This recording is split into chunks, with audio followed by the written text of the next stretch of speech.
Good morning students. आज हम लोग बेटा फंक्शन को आगे पढ़ेंगे और फंक्शन में हम लोग अभी तक लास्ट क्लास में ग्रेटेस्ट इंटीजर पढ़े थे, उसके पहले मॉडुलस पढ़े थे और इसके आगे हम लोग आज पढ़ेंगे। अभी जो हम लोग सीरीज़ फंक्शन का देख रहे हैं इसमें बेसिकली हम लोग ग्राफ का डिस्कशन करना चाह रहे हैं, लेकिन जो भी टर्म्स आ रहा है जैसे मॉडुलस आया तो हम डिटेल में उसको बता दिए। ऐसा इसलिए हम किए क्योंकि जो न्यू स्टूडेंट्स हमारा वीडियो देख रहे हैं उन लोगों को कोई दिक्कत ना हो और जो पुराने स्टूडेंट्स हैं उनका भी रिवीजन हो जाए, ठीक है। हालांकि आप सभी को जो हमारे पुराने स्टूडेंट्स होंगे उसको मॉडुलस हम अच्छे से बताए थे ऑलरेडी बेसिक मैथमेटिक्स के टाइम में, ग्रेटेस्ट इंटीजर भी बताए हुए थे, लॉगरिथम भी बताए हुए थे, लेकिन उन सब चीज़ को भी हम थोड़ा डिटेल में बता दे रहे हैं और कुछ क्वेश्चंस भी करवा दे रहे हैं। हालांकि और डिटेल में प्रूफ के साथ आप लोग बेसिक मैथमेटिक्स के साथ देख सकते हो जो न्यू स्टूडेंट्स हो, ठीक है। तो इसको हम लोग समझेंगे और जब भी कोई वीडियो आता है तो हम आप लोग से ये उम्मीद करेंगे कि जिस दिन आता है उसी दिन आप लोग उसको देखने की कोशिश करो, क्योंकि हम वीडियो को लगभग अब संख्या थोड़ा बढ़ा दिए हैं, तो अगर आप पेंडिंग में डालोगे तो फिर लोड बढ़ते जाएगा, फिर आपको मन नहीं लगेगा पढ़ने में, ठीक है। और अभी जो हम लोग फंक्शन का क्लास देख रहे हैं इसको काफ़ी डिटेल में हम पढ़ रहे हैं, कंपटीशन के लिए भी और बोर्ड के लिए भी। जब 12th का पोर्शन आएगा, जैसे कि मैपिंग से 12th का पोर्शन स्टार्ट होता है 12th मतलब फंक्शन में, तो हम ऑलरेडी जो NCERT है आपका जो 12th का बुक है उसको ऑलरेडी हम बताएंगे सारा, ठीक है। तो आप लोग टेंशन नहीं लें। और जो ओनली बोर्ड के स्टूडेंट्स हैं, ओनली बोर्ड का प्रिपरेशन करना चाह रहे हैं, तो वो भी पूरा वीडियो को देखेंगे, क्योंकि फंक्शन अगर अच्छा हो जाएगा तो आगे का कैलकुलस भी काफ़ी ईजी हो जाएगा, ठीक है।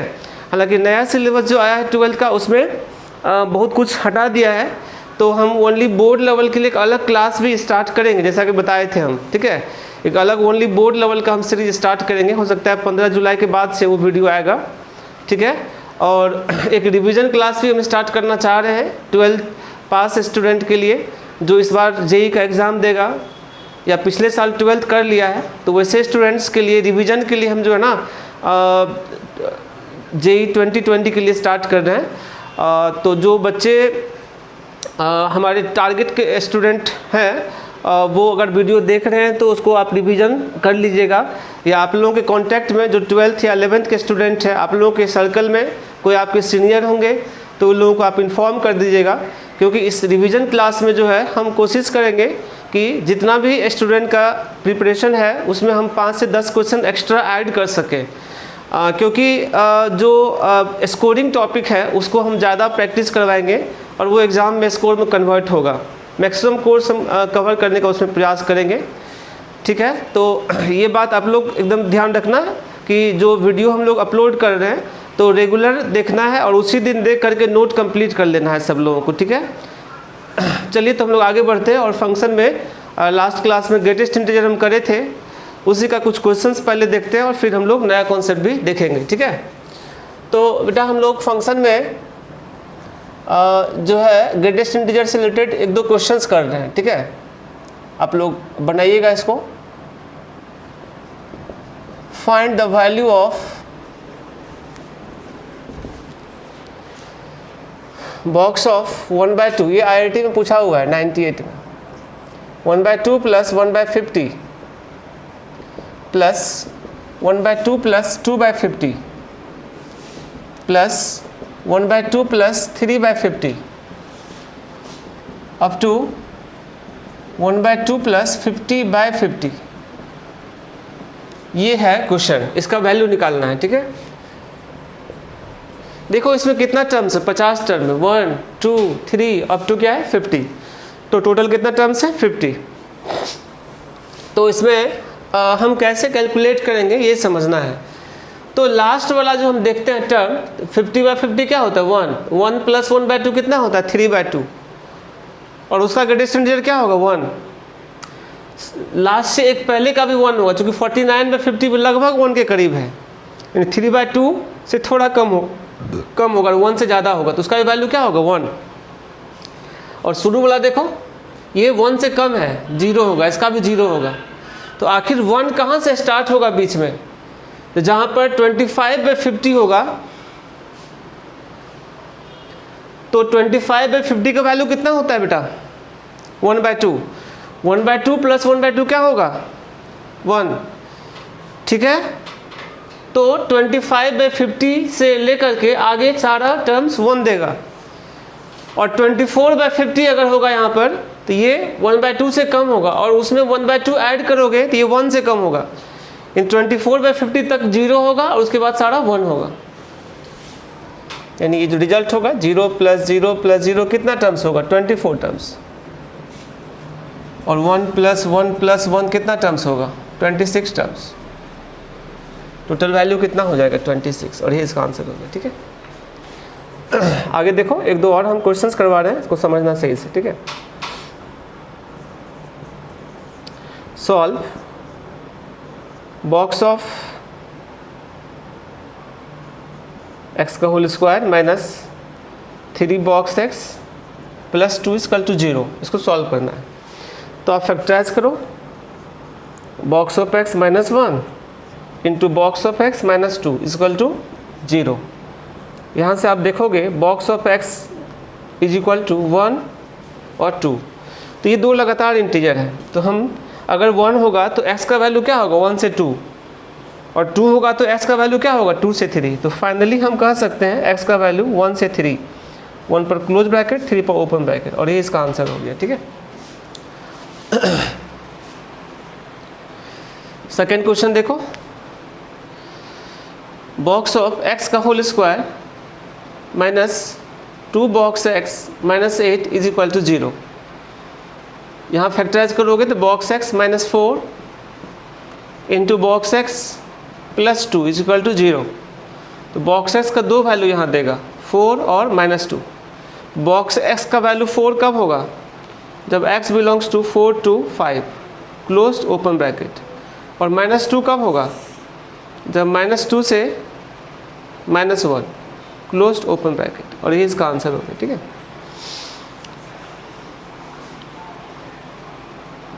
Third number, box of x का whole square -5 box x + 6 is less than और इक्वल टू 0, इसको सॉल्व करना है। तो देखो, इसको फैक्टराइज करोगे, box x - 2 into box x - 3 is less than और equal to 0। Sign scheme box के लिए बनाओ, 1 2 और 3 प्लस माइनस और प्लस, यानी 2 is less than equal to box x is less than equal to क्या, 3। और 2 से 3 के बीच बॉक्स x है। यहाँ से दो तरीका है बनाने का। ठीक है, एक तो आप ऐसे कर सकते हो, बॉक्स x क्या है, एक इंटीजर है, तो 2 इक्वालिटी है, 3 पर भी इक्वालिटी है, और 2 और 3 के बीच में तो कोई इंटीजर है नहीं। इसका मतलब बॉक्स का वैल्यू क्या होगा, 2 और 3 होगा, और ये दो लगातार इंटीजर है। तो बॉक्स का वैल्यू 2 और 3 होने का मतलब है कि x बिलोंग्स टू क्या हो गया, 2 to 5 क्लोज, 2 to 4 ना, क्लोज ओपन ब्रैकेट। या इसको बनाने का डायरेक्ट भी फार्मूला है, क्या फार्मूला है direct, 2 less than equal to box x less than equal to 3 है। तो फार्मूला हम बताए थे कि box x greater than equal to 2 के लिए x भी ग्रेटर देन इक्वल टू 2 होता है, box x less than equal to 3 के लिए x लेस देन 4 हो जाएगा। नहीं, फार्मूला था ये, बॉक्स x अगर greater than equal to a होता है तो x भी greater than equal to a होता है। और दूसरा फार्मूला बताए थे, बॉक्स x अगर less than equal to a है तो x भी x लेस देन a + 1 हो जाता है। नहीं, इसी फार्मूला का यहाँ हम यूज किए हैं, और ये तो रिजल्ट हो गया, x बिलोंग्स टू क्या हो गया, 2 to 4 क्लोज ओपन ब्रैकेट। ठीक है, या हम इस पे एक एग्जांपल हम और करवा देते हैं, फिर क्वेश्चंस करवाएंगे। जैसे अगर बॉक्स का वैल्यू 1 2 3 4 है, लगातार 4 नंबर है, तो x बिलोंग्स टू क्या लिखोगे आप, 1 to 5 क्लोज्ड ओपन ब्रैकेट। अगर बॉक्स का वैल्यू 2 3 4 और 6 है, अब यहाँ देखो लगातार नहीं है, तो 2 3 4 लगातार है, इसको तो लिख दोगे सीधे 2 से 5 क्लोज्ड ओपन ब्रैकेट, बट 6 के लिए अलग से यूनियन करना पड़ेगा, 6 to 7 क्लोज्ड ओपन ब्रैकेट। क्योंकि बॉक्स x 6 कब होगा, जब x का वैल्यू 6 से 7 के बीच होगा। नहीं, ठीक है, आप लोग नोट करो, ये सब क्वेश्चन है, एक दो और हम क्वेश्चन करवा देते हैं और आगे बढ़ेंगे हम लोग जस्ट। ठीक है, देखो बेटा हम लोग एक दो और क्वेश्चन देख रहे हैं। बॉक्स ऑफ x का whole square minus 5 box x is less than 0। कैसे बनाओगे? Box x into box x minus 5 is less than 0। और अगर नंबर लाइन पे प्लॉट करोगे 0 और 5 प्लस माइनस प्लस, तो यहाँ से x बिलोंग्स टू क्या होगा?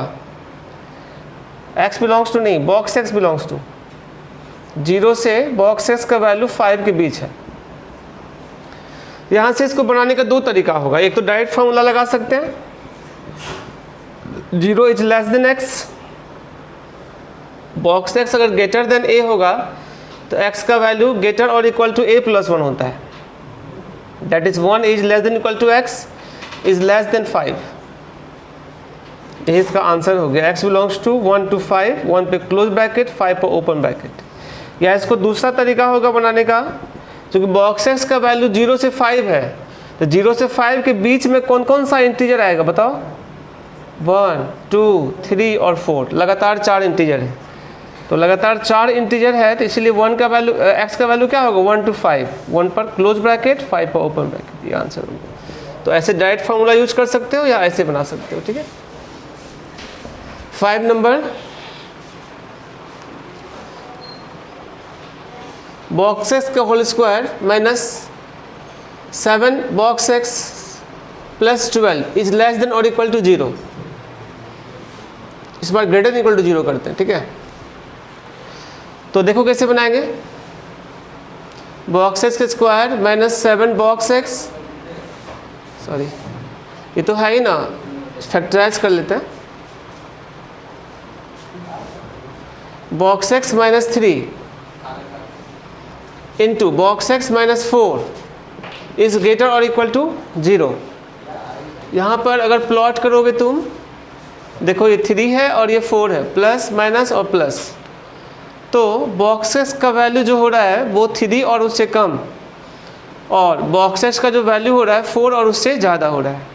तो देखो बेटा 3 भी है और उससे कम भी है, 4 भी है और उससे ज़्यादा भी है, तो फाइनली सारा इंटीजर्स हो गया ना। तो x बिलोंग्स टू क्या हो जाएगा? All real. या तो फार्मूला से भी अगर बनाओगे तो बॉक्स x अगर लेस देन इक्वल टू 3 है तो x क्या होगा? Less than 4। बॉक्स x अगर ग्रेटर देन इक्वल टू 4 है तो x भी ग्रेटर देन इक्वल टू 4। ये केस लेस देन 4 है और ये ग्रेटर देन इक्वल टू 4 है, और मतलब क्या होता है? यूनियन। तो कुल मिला के क्या हो गया? सारा रियल नंबर हो जाएगा, ठीक है। चलो आगे देखते हैं 6 नंबर, बॉक्स x का whole square minus 3 box x plus 2 is less than 0। इसको सॉल्व करते हैं। देखो बेटा box x minus 1 less than, मतलब ग्रेटर देन, लेस देन लेते, ठीक। Minus 1 into box x minus 2 is less than 0। इसका साइन स्कीम अगर बनाओगे, देखो ये 1 है और ये 2 है, प्लस माइनस और प्लस, तो फाइनली जो रिजल्ट है वो ये है 1 is less then box x is less than 2। अब ये बताओ तुम लोग, 1 और 2 के ठीक बीच में कोई इंटीजर हो सकता है क्या? बॉक्स x एक तरह का इंटीजर ही तो है। क्या कोई इंटीजर दो लगातार इंटीजर के बीच में हो सकता है? नहीं हो सकता है। दैट इज यहाँ से 5 हो जाएगा। That is no solution in this case, ठीक है। 7 नंबर, बॉक्स x का whole square minus 7 box x plus 12 is only greater than 0। अगर ऐसा रहता है तो क्या करेंगे? देखो box x minus 3 into box x minus 4 is greater than 0, और अब नंबर लाइन पे प्लॉट करोगे, ये 3 है और ये 4 है, प्लस माइनस और प्लस, ठीक है। तो देखो बेटा यहाँ से अगर हम सॉल्व करते हैं तो बॉक्सेस का जो वैल्यू है वो लेस देन 3 होगा, और बॉक्सेस का जो वैल्यू है वो ग्रेटर देन 4 होगा।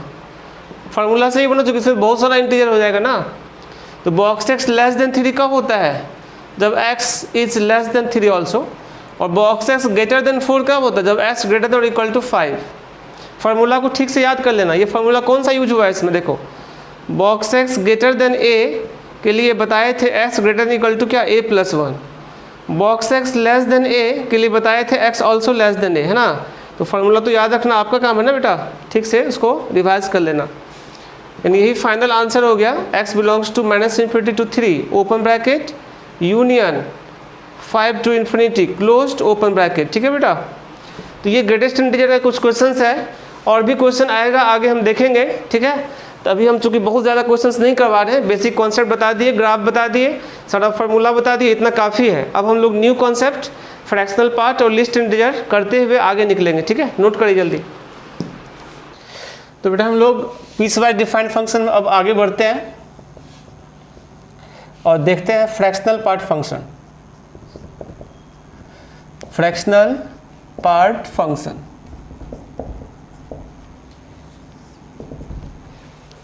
देखो ये क्या होता है, f(x) ये मीडियम ब्रैकेट वाला होता है फ्रैक्शनल पार्ट, ठीक है।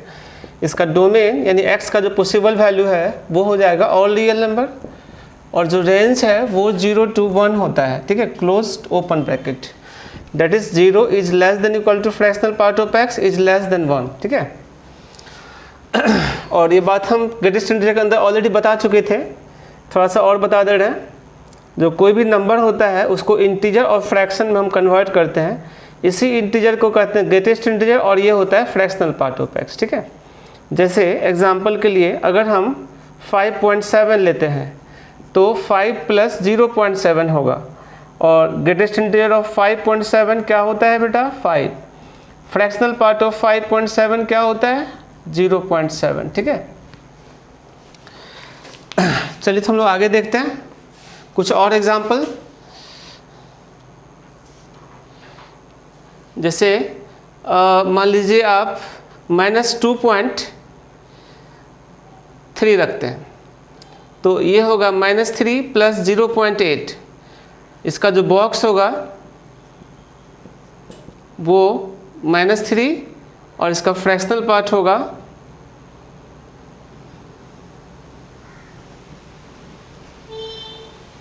0.8, ठीक है। इसको ऐसे भी लिख सकते हैं नेगेटिव वाला को, फ्रैक्शनल पार्ट ऑफ -2.3 को हम ऐसे भी लिख सकते हैं 1 - फ्रैक्शनल पार्ट ऑफ 2.3, मतलब 1 - 0. एक मिनट, ये -2.3 है ना, -3 + 0.7 लिखेंगे ना बेटा, ये तो ठीक है, ये होगा 0.7, ठीक है। और इसको ऐसे भी लिख सकते हैं 1 - 0.3, दैट इज क्या देगा 0.7। और अगर कोई इंटीजर होता है, मान लो कि 7 है, तो इसको 7 + 0 लिख सकते हैं। तो ग्रेटेस्ट इंटीजर ऑफ 7 तो जानते ही हो 7 होता है, और फ्रैक्शनल पार्ट ऑफ 7 क्या होगा 0 होगा। -3 अगर रहेगा तो -3 + 0, ग्रेटेस्ट इंटीजर ऑफ -3 और फ्रैक्शनल पार्ट ऑफ -3 क्या हो जाएगा 0, ठीक है। इसको आप लोग अच्छे से समझना। अब हम इसका कुछ प्रॉपर्टी बता दे रहे हैं, ठीक है, फिर ग्राफ बताएंगे।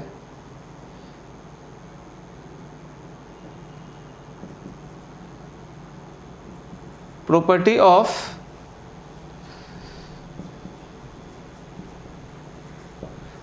Of fractional part.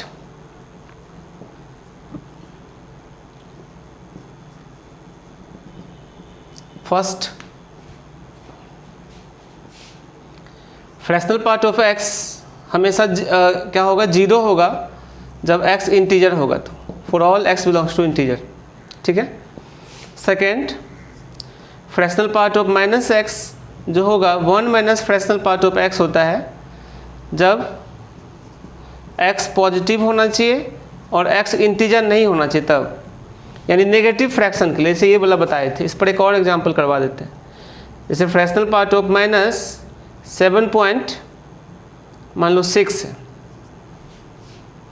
तो आप क्या लिखोगे इसको 1 - fractional part of 7.6, that is 1 - 0.6, that is कितना होगा बेटा 0.4।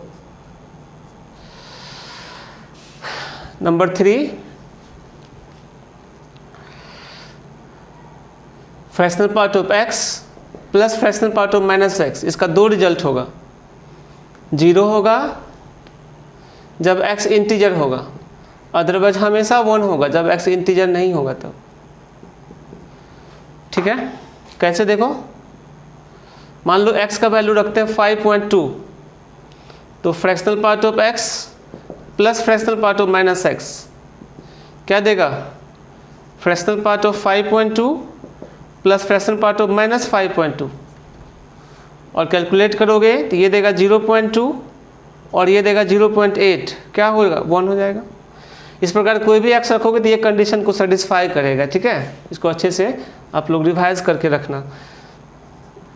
एक और कॉन्सेप्ट हम बता देते हैं, जो पीछे हम पढ़े थे ग्रेटेस्ट इंटीजर के अंतर्गत, box of x plus box of minus x, इसका दो वैल्यू होगा। 0 होगा जब x इंटीजर होगा, अदरवाइज हमेशा -1 होगा जब x इंटीजर नहीं होगा। तो इसको हम समझा देते हैं बिना लिखे ही। जैसे मान लो 2 रखते हैं तो 2 का बॉक्स कितना? 2, और -2 का कितना? -2, 2 - 2 0 हो गया। मान लो हम रखते हैं 3.2, 3.2 का बॉक्स 3 और -3.2 का -4, तो 3 - 4 कितना? -1। यानी इंटीजर नहीं रखेंगे तो हमेशा ये -1 देगा, और इंटीजर रखेंगे तो हमेशा 0 देगा। बहुत इंपॉर्टेंट है, छूट गया था पिछला वाला में, यहाँ लिख दिए, और ये भी इंपॉर्टेंट है। ठीक है, यहाँ से क्वेश्चन आया हुआ है जी, नोट करो। तो बेटा हम लोग कुछ और पॉइंट देख लेते हैं। देखो जैसे बॉक्स ऑफ x हम पढ़े हैं, इसका फ्रैक्शनल पार्ट अगर निकालोगे तो ये 0 होगा ना, for all x belongs to real number. क्यों होगा 0? क्योंकि बॉक्स x एक इंटीजर होता है, कुछ भी x रखेंगे तो। इंटीजर का फ्रैक्शनल पार्ट क्या होता है? 0। 6 number fractional part of x का बॉक्स ये भी 0 होगा for all x belongs to real number, because fractional part का जो वैल्यू है वो मतलब 0 से 1 के बीच लाई करता है, 1 पर ओपन होता है। तो इसका बॉक्स लगाएंगे तो क्या हो जाएगा? 0। चलो अब ग्राफ पे आते हैं। मैंने हम लोग का पर्पस ये था, graph of y equal to fractional part of x। देखो if 0 is less than equal to x is less than 1, इन सब के लिए जो फ्रैक्शनल पार्ट का वैल्यू होगा वो x होगा। If 1 is less than equal to x is less than 2, इन सब के लिए फ्रैक्शनल पार्ट ऑफ x का जो वैल्यू होगा वो x - 1 होगा। देखो कैसे, जैसे मान लो 1.3 का फ्रैक्शनल पार्ट है तो क्या हो गया? इसको हम लिख सकते हैं 1.3 - 1 यानी 0.3, और होता भी है 0.3। If 2 is less than equal to x is less than 3, इन सब के लिए जो फ्रैक्शनल पार्ट ऑफ x होगा वो x - 2 होगा, एंड सो ऑन। ठीक है, इसी प्रकार नेगेटिव में भी जा सकते हैं हम। -1 less than equal to x is less than 0, इन सब के लिए जो फ्रैक्शनल पार्ट ऑफ x होगा वो x + 1 होगा, एंड सो ऑन। ठीक है, बाकी का हम ग्राफ पे समझाएंगे अभी। ठीक है, चलो बच्चा इसे ग्राफ समझते हो। तो सबसे पहले तो आप एक्सरसाइज बनाओ।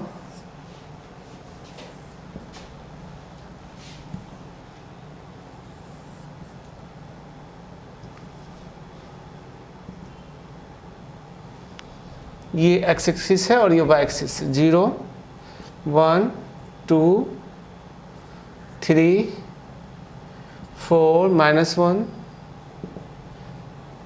-2, और इसके आगे लिखने का जरूरत नहीं क्योंकि इसका रेंज 0 से 1 है, तो ऊपर तो ग्राफ होगा नहीं, नीचे भी नहीं होगा। ठीक है, अब देखो बेटा 0 से 1 तक के लिए क्या है? y = x लाइन है, 40 एकदम y = x लाइन है, 45 डिग्री बनाता है। ठीक है, ये जहाँ पे ख़त्म हुआ ठीक सामने ये स्टार्ट हो रहा है। ठीक है,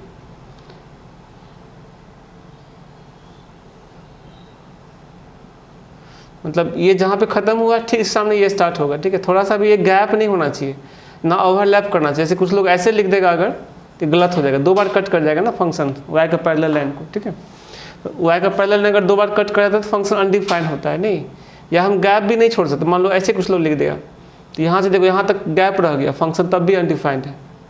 तो यानी कि एग्जैक्टली ये ध्यान रखना है, जहाँ पे इसका बेस है उसके ठीक सामने यहाँ पे इसका होना चाहिए। ठीक है, वर्टेक्स, और ये दोनों पैरेलल लाइन होना चाहिए, और ये 1 तक होगा। ठीक है, फिर ये 1 के सामने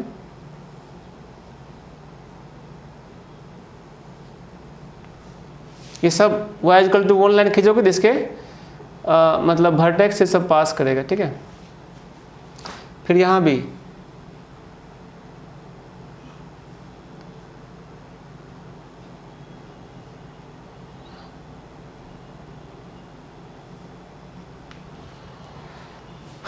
इंडिविजुअली सब लाइन का अगर नाम लिखोगे तो ये y इक्वल टू x है, ये y equal to x minus 1 है। देखो 1 से 2 के बीच क्या लिखे थे, y equal to x minus 1।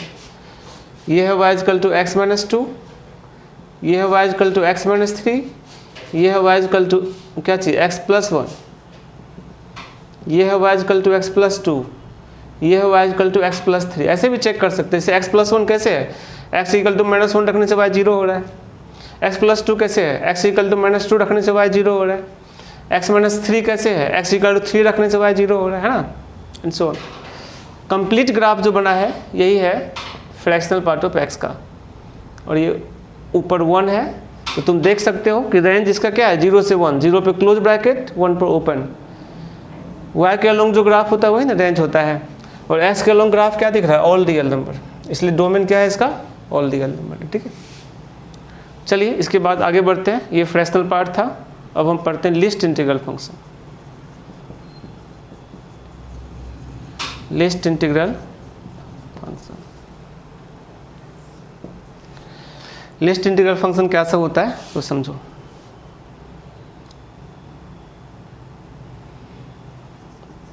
f(x) equal to, ये स्मॉल ब्रैकेट के अंदर होता है, या इसको हम ऐसे भी लिखते हैं, बड़ी ब्रैकेट को ना सिर्फ ऊपर मोड़ेंगे, नीचे नहीं मोड़ेंगे। यह है लिस्ट इंटीजर, ठीक है। इसका डोमेन होता है ऑल रियल नंबर, जैसा कि ग्रेटेस्ट इंटीजर का था, और रेंज होता है ऑल इंटीजर्स, ये भी था ग्रेटेस्ट इंटीजर का, नहीं। इसका डेफिनेशन अगर लिखोगे, the integer which is greatest and nearest, greatest and nearest to x is called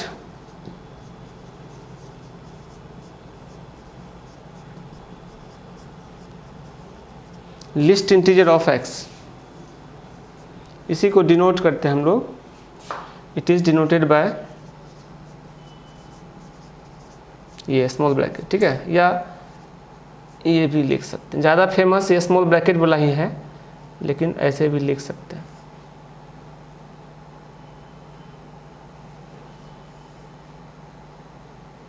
ठीक है।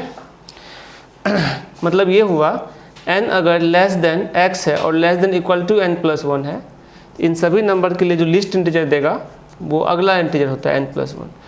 एज फॉर एग्जांपल अगर 2.3 है उसका लिस्ट इंटीजर निकालना तो क्या होगा 3, 2.9 है तो उसका भी क्या होगा 3, 2.1 है उसका भी क्या होगा 3, यानी 2 और 3 के बीच जितना भी नंबर होगा इनफिनाइट नंबर, उन सभी का क्या होगा 3। तो ग्रेटेस्ट इंटीजर में क्या होता था, पीछे वाला इंटीजर, मतलब 2.3 का ग्रेटेस्ट इंटीजर 2 और लिस्ट इंटीजर 3, समझ रहे हो। यानी कि दो इंटीजर के बीच में जितने भी नंबर है उन सभी का ग्रेटेस्ट इंटीजर जो होगा वो पीछे वाला नंबर होता है, छोटा वाला, और जो लिस्ट इंटीजर होता है वो बड़ा वाला नंबर होता है, ठीक है। नाम थोड़ा उल्टा है, एक्चुअली इसीलिए उल्टा नाम रखा गया था कि लिस्ट इंटीजर से ना वो नंबर छोटा होता है। जैसे 2.6 का लिस्ट इंटीजर क्या होता है 3, तो 3 से कम है ना 2.6, इसीलिए अब चूँकि वैसा नाम रखा गया था तो हम लोग वही पढ़ सकते हैं, अभी चेंज नहीं कर सकते, ठीक है। तो इस बात को आप लोग ध्यान रखना। और किसी इंटीजर का ग्रेटेस्ट इंटीजर और लिस्ट इंटीजर दोनों सेम होता है, ऐसे हम एग्जांपल लिख दे रहे हैं और ग्राफ बताते हैं, ठीक है, नोट करो। तो बेटा हम लोग जो है ना कुछ एग्जांपल समझ लेते हैं। लिस्ट इंटीजर ऑफ 5.1 क्या देगा बेटा 5 नहीं 6। लिस्ट इंटीजर ऑफ 5.9 ये भी क्या देगा 6। लिस्ट इंटीजर ऑफ -3.1 क्या देगा -3 ऑल्सो।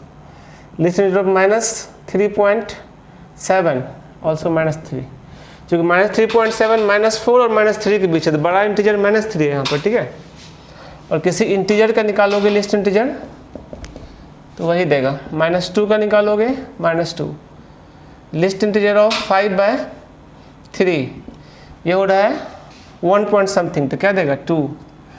लिस्ट इंटीजर ऑफ -7/2 -3.5 तो क्या देगा इसका -3, ठीक है, एंड सो। अब हम ग्राफ पे आते हैं। Graph of y is equal to least integer of x। तो देखो बेटा 1 is less than x is less than equal to 2, इन सभी के लिए 0 से स्टार्ट करते हैं। 0 is less than x less than equal to 1, इन सब के लिए जो है y is equal to least integer क्या हो जाएगा 1। 1 is less than x less than equal to 2, इन सभी के लिए जो लिस्ट इंटीजर है वो 2 हो जाएगा। 2 is less than x is less than equal to 3, इन सभी के लिए जो लिस्ट इंटीजर है वो 3 हो जाएगा, एंड सो ऑन। ठीक है बेटा। और अब हम देखते हैं -1 is less than x is less than equal to 0, इन सभी के लिए जो लिस्ट इंटीजर है वो हो जाएगा -1 नहीं 0। उसी प्रकार -2 is less than x less than equal to -1, इन सभी के लिए लिस्ट इंटीजर क्या हो जाएगा -1, एंड सो ऑन।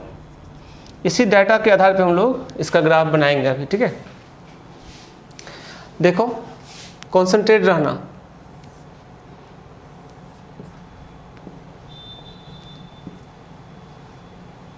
वन 2 3 4 -1 -2 -3 1 2 3 -1 -2 -3, ये सब ना यूनिट मतलब दोनों सब यूनिट स्केल जो है ना x पे भी y पे भी इक्वल डिस्टेंस पर लेना है। ठीक है, और अब देखो हम लोग ग्राफ बनाते हैं। ठीक है, 0 से 1 के लिए क्या था 1, 0 पर ओपन और 1 पर क्लोज। 1 से 2 के लिए क्या था 2, 1 पर ओपन और 2 पर क्लोज्ड। ये जहाँ पे स्टार्ट हुआ है ये ख़त्म हुआ है, वहीं पे अगला स्टार्ट होगा। ठीक है, फिर 2 से 3 के लिए 3 है, ये 2 के सामने है और ये 3 के सामने है। ठीक है, और इधर भी ऐसा ही होगा। -1 से 0 के लिए क्या था -1, देखो -1 से 0 के लिए 0 है ना, सॉरी 0 है y इक्वल टू, -2 से -1 के लिए -1 है।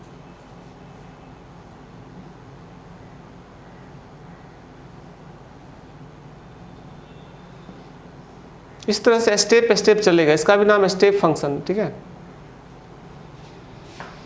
और यही है y equal to least integer of x का ग्राफ। ठीक है, इसका भी नाम है स्टेप फंक्शन। और तुम ग्राफ से देख सकते हो इसका डोमेन x के अलोंग क्या है ऑल रियल नंबर, और y के अलोंग क्या है 0 1 2 3 -1 -2, ये सब है। तो सिर्फ इंटीजर है y के अलोंग, दैट इज रेंज क्या है ऑल इंटीजर्स, और डोमेन क्या है ऑल रियल नंबर। ठीक है बेटा, और इसका जो टेल है ना ये y equal to x line को टच करेगा। ग्रेटेस्ट इंटीजर में यही चीज़ इधर से था, नहीं ये ऐसे होता था ग्रेटेस्ट इंटीजर में। तो ये सब हटा देते हैं, ये सब लिखने की जरूरत नहीं है।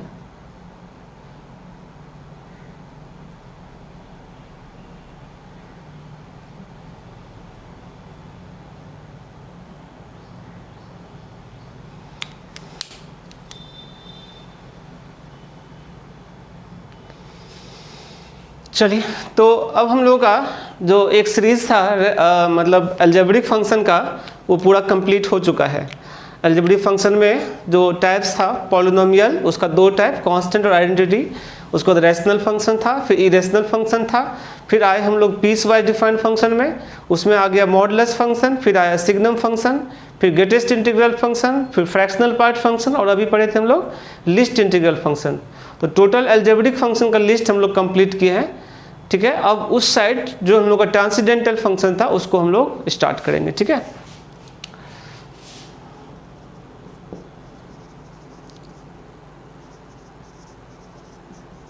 ट्रांसेंडेंटल फंक्शन ये क्या होता है, ऐसा फंक्शन जो अलजेब्रिक नहीं हो उसको ट्रांसेंडेंटल फंक्शन कहते हैं। The function which is not an algebraic is called transcendental function। ठीक है, called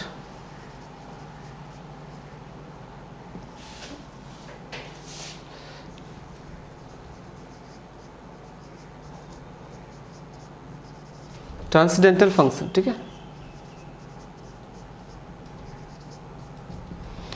ऐसा फंक्शन जो अलजेब्रिक नहीं है उसको हम लोग ट्रांसडेंटल फंक्शन कहते हैं। तो इसके अंदर जो फंक्शंस आ रहा था, पहला था ट्रिगोनोमेट्रिक फंक्शन।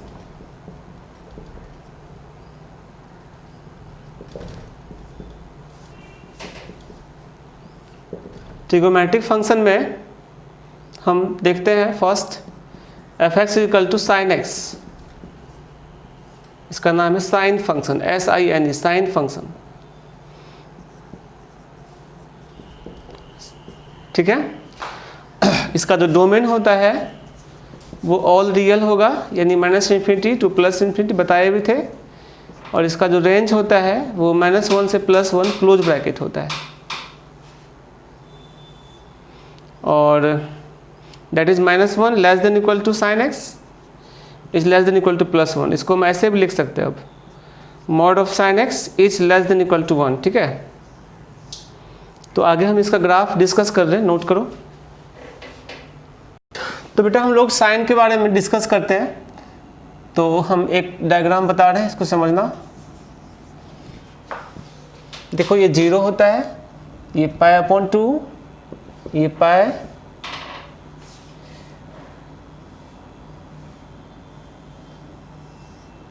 सर्कुलर फंक्शन है इसीलिए हम लोग सर्कल में समझा रहे हैं, ठीक है।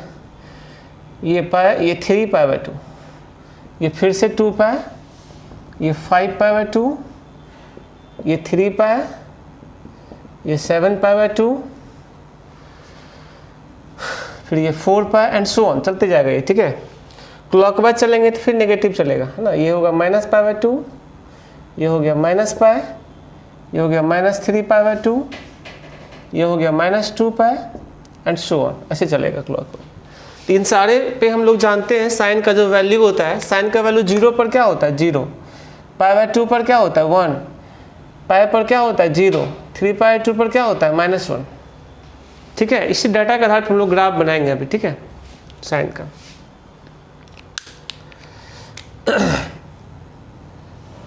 तो हम कोऑर्डिनेट एक्सरसाइज बना रहे हैं।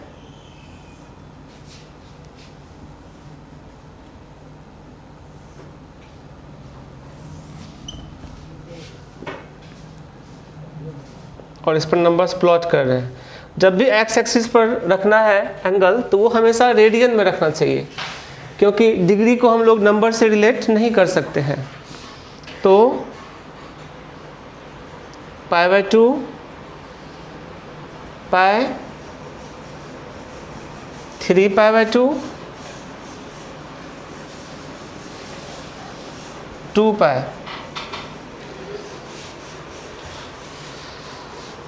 इधर -π/2,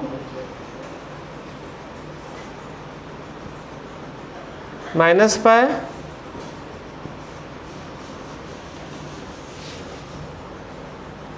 -3π/2, और -2π। हम यहाँ पे दो इम्पोर्टेंट पॉइंट बता रहे हैं, इसको आप लोग समझना ध्यान से। पहला बात ये अक्सर स्टूडेंट गलती करता है बनाने में, टीचर्स भी गलत बता देते हैं कभी कभी, और बुक्स में भी कहीं कहीं गलत बना हुआ रहता है, ठीक है। दो बात को आप लोग ध्यान रखना। पहला बात ये कि एक्स एक्सिस पे जो हम लोग एंगल्स रखेंगे हमेशा रेडियन में, क्योंकि जब भी कोई ग्राफ बनाते हैं, ग्राफ जस्ट लाइक एक मैप है। जैसे आप इंडिया का मैप देखते हो तो कॉर्नर पे उसका स्केल लिखा रहता है, कितना सेंटीमीटर और कितना किलोमीटर मेजर करेंगे वो लिखा रहता है। बिहार का मैप रखेंगे तो उसका अलग स्केल रहेगा, वर्ल्ड का मैप रखेंगे तो उसका अलग स्केल रहता है बगल में लिखा हुआ। उसी प्रकार कोई भी तुम ग्राफ बनाते हो उसका एक स्केल होता है, ठीक है। एक्स के अलॉन्ग वाई के अलॉन्ग सेम स्केल पे होना चाहिए वो, नहीं तो फिर ग्राफ गलत बन जाता है। तो देखो बेटा, तो रेडियन में क्यों रखेंगे, क्योंकि रेडियन को हम लोग नंबर से रिलेट कर सकते हैं, क्योंकि पाई का वैल्यू क्या होता है अप्रोक्सीमेट 3.14, ये अप्रोक्सीमेट वैल्यू है, एग्जैक्ट नहीं है। तो π/2 का वैल्यू क्या होगा 1.57 अप्रोक्सीमेट, नहीं। तो हम अगर रेडियन में एंगल रखते हैं तो उसको नंबर से रिलेट कर सकते हैं, लेकिन अगर हम डिग्री में एंगल को रखेंगे तो नंबर से रिलेट नहीं कर सकते हैं, ठीक है। यानी चूंकि हम लोग को रेंज में 1 दिखाना है तो ये π/2 जितना है उससे कम रहेगा ना 1 का वैल्यू, ये 1 ये 1 इक्वल है।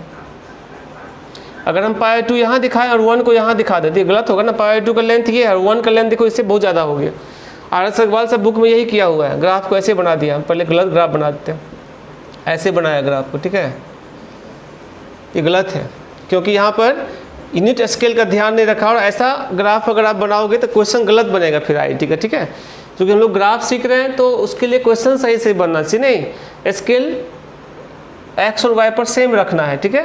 हाँ थोड़ा बहुत चलेगा, लेकिन अब बहुत ज़्यादा डिफरेंस दिखेगा तो गलत है ना बेटा। यानी सही ग्राफ क्या होगा, अब देखो 0 पर 0 है, पाई 2 पे साइन का वैल्यू क्या होता है 1, पाई पर क्या होता है 0, 3 पाई 2 पे -1, फिर 2 पाई पर 0, आगे भी मिलेगा 1।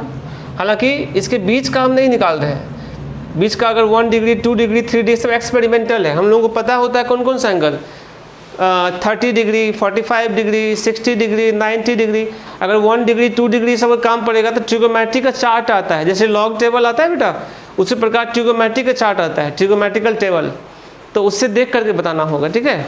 अगर सारा वैल्यू आप रखोगे तो इसका नेचर होगा कि ये स्मूथ होता है, एकदम ऐसे जाता है ग्राफ, और यहाँ पे टॉप पे रहेगा पाई 2 के सामने, फिर एकदम स्मूथली ऐसे टर्न कर जाएगा, एकदम पूरा स्मूथ रहता है, ठीक है। और हाईएस्ट वैल्यू क्या है 1 इसका।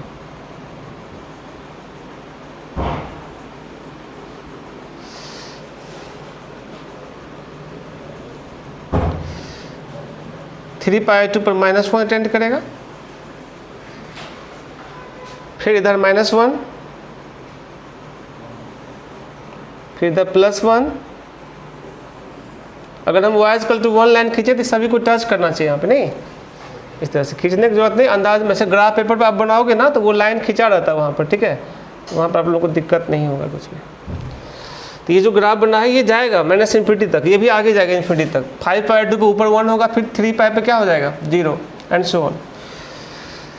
तो यही ग्राफ है y = sin x का, ठीक है। इसका एक लूप का जो एरिया है ना वो हमेशा 2 होता है ना, ये याद रखना है। Area of 1 loop = 2। और ये कैसे डिराइव होता है आगे पढ़ोगे आप लोग, इंटीग्रेशन 0 से पाई integration of sin x dx, इसका वैल्यू 2 निकलता है, ठीक है। इसको डिराइव करोगे तो यही एरिया होता है, इंटीग्रेशन का मतलब ये एरिया होता है, ठीक है। खैर इससे मतलब नहीं है, अभी हम लोग को ग्राफ सीखना है, ये एरिया से भी ज़्यादा मतलब नहीं है, ठीक है। साइन का ये ग्राफ है, इसको आप लोग अच्छे से याद रखना, ठीक है। 2 बात जो हम बताए थे वो सभी ग्राफ के लिए मेंटेन रहेगा। पहला बात क्या बताए थे, एक्स एक्सिस पर एंगल हमेशा रेडियन में रखेंगे और यूनिट स्केल का ध्यान रखेंगे।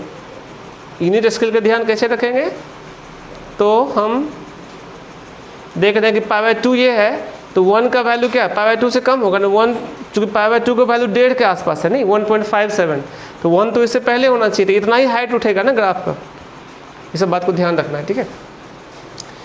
साइन के लिस्ट में दूसरा फंक्शन है, मतलब ट्रिगोमेट्रिकल के लिस्ट में f(x) = cos x, इसका पूरा नाम है कोसाइन फंक्शन,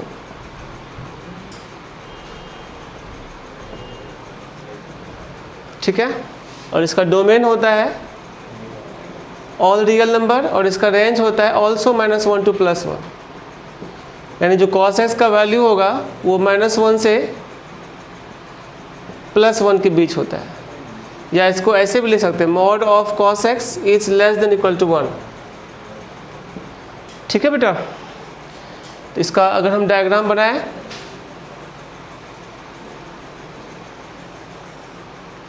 इस प्रकार होगा, ध्यान देना। ये 0 है, ये पाई 2 है, ये पाई है, ये 3 पाई 2 है, ये 2 पाई है, 5 पाई 2, 3 पाई एंड सो ऑन। क्लॉकवाइज में जाएंगे तो ये -पाई 2, ये -पाई, ये -3 पाई 2, ये -2 पाई एंड सो ऑन, ठीक है। क्लॉकवाइज में नेगेटिव एंगल होता है और एंटी क्लॉकवाइज में क्या होता है पॉजिटिव एंगल होता है। और कॉस का जो वैल्यू होता है वो 0 पर 1 होता है, पाई 2 पे 0 होता है, इस पर -1 होता है पाई पर, इस पर फिर से क्या होगा 0। इसी डाटा के आधार पर हम लोग अभी कॉस का ग्राफ बनाएंगे, ठीक है। तो चलिए हम कॉस का ग्राफ बनाते हैं। यहाँ पर भी हम एक्सरसाइज बनाएंगे और यूनिट स्केल का ध्यान रखेंगे, ठीक है। 0 पाई 2 पाई 3π/2, 2π, 5π/2 तक लिख देते हैं। जहाँ तक मन वहाँ तक लिख सकते हैं, चूँकि इन्फिनाइट तक ये जाएगा। इधर हो गया तुम्हारा -π/2, -π, -3π/2, -2π एंड सो ऑन। ठीक है, तो कॉस का जो वैल्यू होता है बेटा, वो 0 पर क्या होता है, 1। देखो 0 पर 1 होता है। 1 का वैल्यू यहाँ भी कम लेंगे, π/2 से थोड़ा कम हाइट रहेगा, नहीं नीचे -1, जितना ऊपर 1 है उतना ही नीचे -1। अब ये ग्राफ ऐसे होगा, नेचर साइन के जैसा ही है। ठीक है, बस ये जो π/2 पे 1 हो रहा था, अब ये 0 पे 1 हो रहा है। जस्ट इसको हम अगर π/2 पीछे शिफ्ट करा दें तो ऐसा ही ग्राफ बनेगा कॉस का। ठीक है, आगे ट्रांसफॉर्मेशन हम ये बात समझाएंगे भी। ठीक है, देखो इधर फ्री हैंड से बनाना। ठीक है,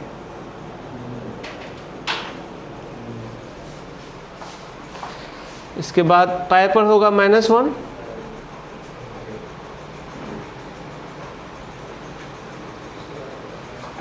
फिर 2π, ठीक है, पाई पर -1, 3π/2 पे 0, फिर 2π पे +1, फिर 5π/2 पे 0। ये लूप दोनों का सबका इक्वल होना चाहिए, नहीं, क्योंकि इक्वल लेंथ पे आप कट करोगे ना, जब इक्वल आएगा आपका।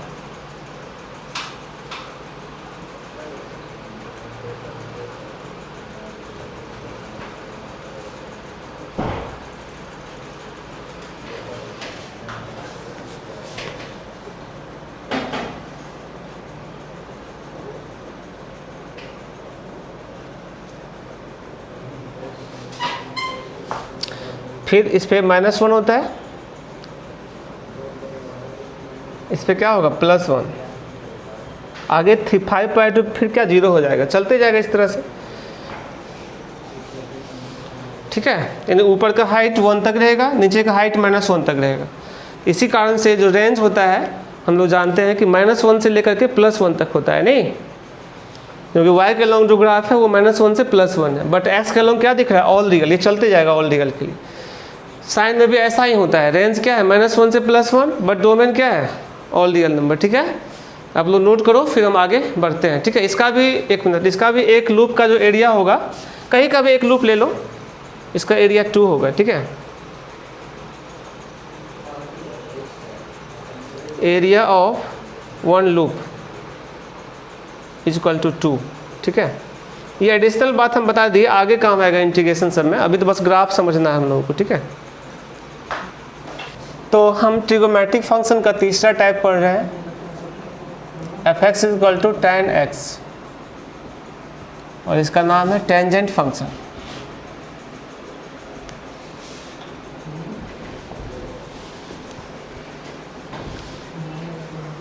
इसका जो डोमेन होता है, all real number except odd multiple of π/2। ये जो है ना ऑड है, 2n + 1 ऑड होता है, उसका मल्टीपल π/2 का। ठीक है, ये डोमेन है, और इसका रेंज होता है ऑल रियल नंबर, मतलब -∞ से +∞। ये रेंज है tan x का। ठीक है, यानी कि -∞ से बड़ा होगा tan x और छोटा होगा +∞ से। ठीक है, चलो देखते हैं, इसके बारे में थोड़ा स्टडी करते हैं हम। इसका जो डायग्राम होता है वो इस प्रकार होता है।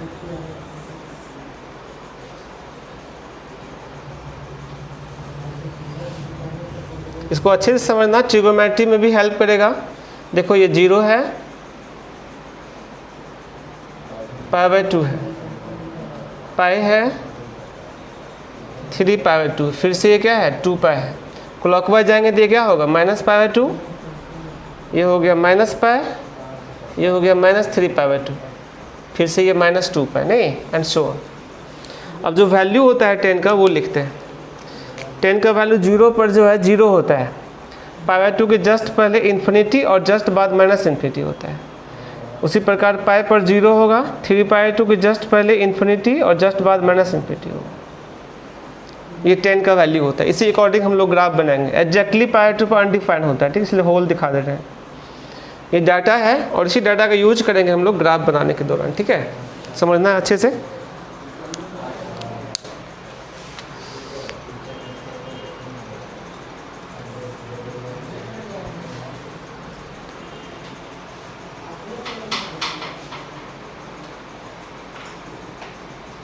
π/2 ये सब इक्वल लेंथ पर कट करना है, ठीक है, π/2 पाई, और ग्राफ एकदम अच्छे से शांत दिमाग से बनाना है।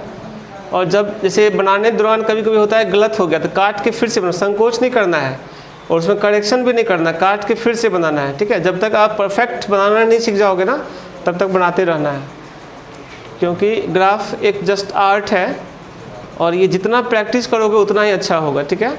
एक बार में सही नहीं बन पाता है, ठीक है, 2 बार 3 बार बनाओगे अपने सही हो जाएगा, ठीक है।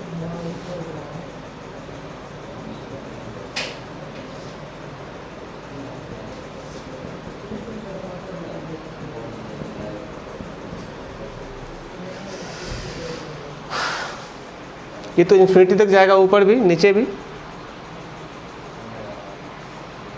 एक्स एक्सिस है और ये वाई एक्सिस है। तो यहाँ पे चूंकि π/2 पर अनडिफाइंड होता है तो हम एक एसिम्प्टोट खींच देते हैं। एसिम्प्टोट बताए थे पीछे आप लोगों को, जहाँ रेशनल फंक्शन का ग्राफ बता रहे थे उसमें एसिम्प्टोट समझाए थे। ये डॉट डॉट लाइन है, ये ग्राफ नहीं है बट ग्राफ को सपोर्ट करेगा बनाने, मतलब एसिम्प्टोट को ना ग्राफ कभी क्रॉस नहीं कर सकता है। एसिम्प्टोट एक ऐसा स्ट्रेट लाइन होता है जो ग्राफ को इन्फिनिटी पे टच करता है।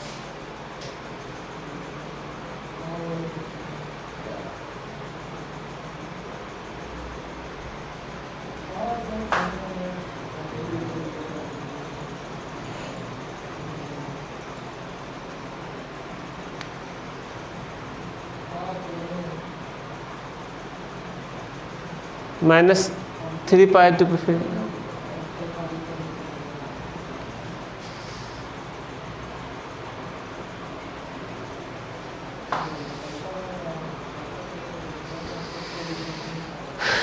तो अब ग्राफ बनाते हैं। देखो 0 पे 0 था, π/2 के जस्ट पहले क्या था, इन्फिनिटी। तो फ्री हैंड से बनाना, ठीक है। ये थोड़ा सा टेढ़ा हो गया। देखो ग्राफ एकदम परफेक्ट बनाना, कोशिश करना कि ग्राफ पेपर पे प्लॉट करें। अगर ग्राफ पेपर पे बनाओगे तो तुम्हारा थोड़ा ज़्यादा एक्यूरेसी होगा, है ना। तो ये ऐसे जाएगा इन्फिनिटी पे, इसको टच करेगा, टच कभी करेगा नहीं, मतलब जैसे जैसे बढ़ेगा टच करते जाएगा, इन्फिनिटी जाकर टच करेगा और धीरे धीरे इससे दूर होते जाएगा, ठीक है, ऐसे, ठीक है। ये ऊपर तरफ खुलना चाहिए, कुछ लोग ऐसे बना देता है, ठीक है, ये गलत है। फिर ये ऐसे आएगा इधर, जैसा डिजाइन इधर हुआ है वैसा इधर भी होना चाहिए, ठीक है। फिर इधर भी